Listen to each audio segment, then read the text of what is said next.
Hello YouTube world, my name is Nicholas Montez and you're watching my YouTube channel, Nick Montez. So today, we will be reviewing a Disney remake that has been going on for a while. It's been very divisive for movie reviewers and on Rotten Tomatoes, and it's been going on everywhere, and that is my review for Mulan.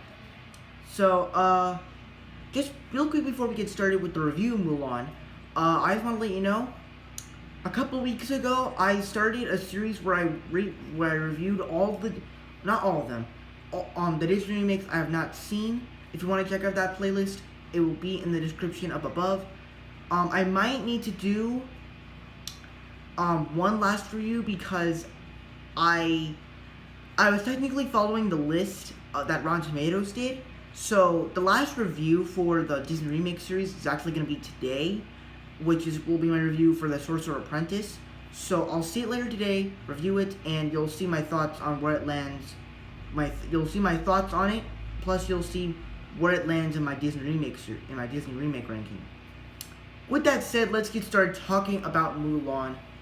And I think the best thing about this movie is that the action was so well choreographed.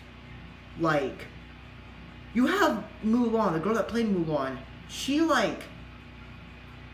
people would throw giant swords at her, but then she would kick them up in the air and then kick them back at them and then it would stab them. And I'm like, that is so cool. And then you have soldiers walking on walls, and it's really cool. Plus you have to talk about the cast. The cast is great in this film. You have Jason Scott Lee, who played grown-up Mowgli in the live-action Jungle Book from 1994. And even the girl that played the bird, the hawk from the original film, kept flying around and was on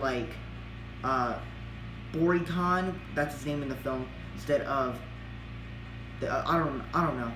But that bird, that bird girl was really badass.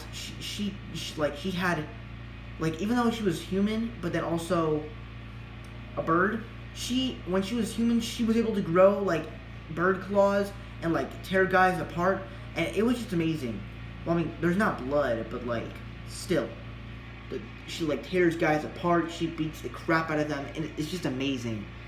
Likewise, I thought the way some of the serious stuff, since this was a more serious take on the animated classic, I liked some of it. It didn't work with me as much as the original film did. But we'll get into the bad soon.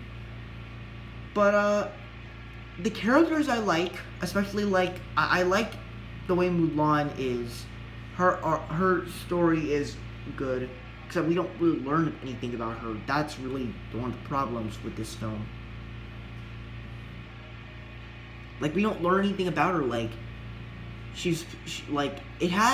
feel with both of the Mulan movies, they have this message where that she doesn't want to be she wants to be the perfect daughter, and I honestly think it works.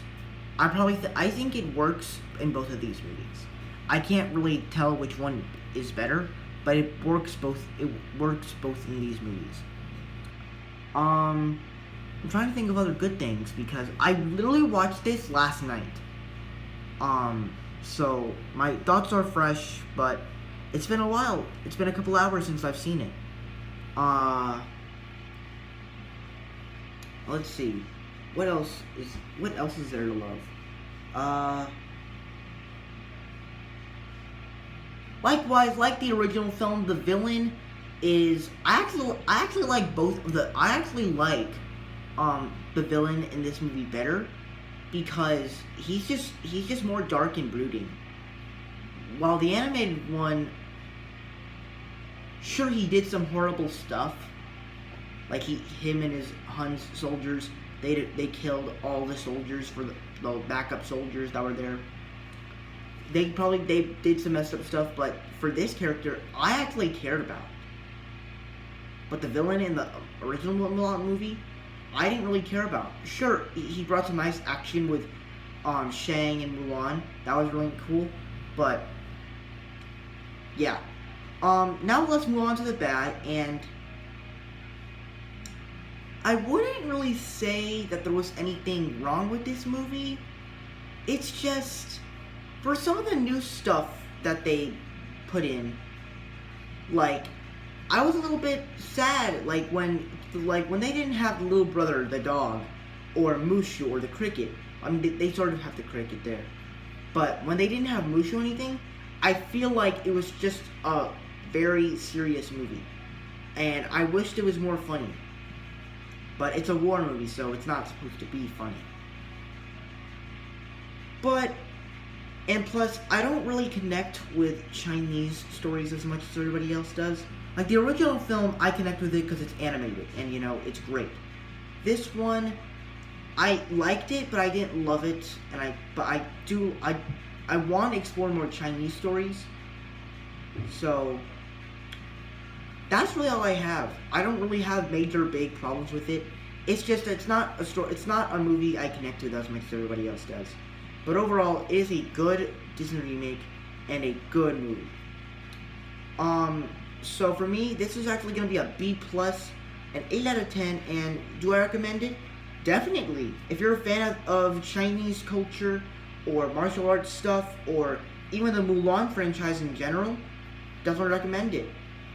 So thank you guys so much for watching. I hope you enjoyed. Don't forget to like, comment, and subscribe. My Instagram name is Marvel6, and my TikTok name is Marvel1Fan. And stick around today. I'll be doing my Mulan ranking of all of the Mulan movies, as well as my review for The Sorcerer Apprentice. Then come back later tomorrow, and I'll be doing my ranking of all 18 Disney remakes, including The Sorcerer Apprentice and Mulan. So thank you guys so much for watching, and see you guys in a little bit.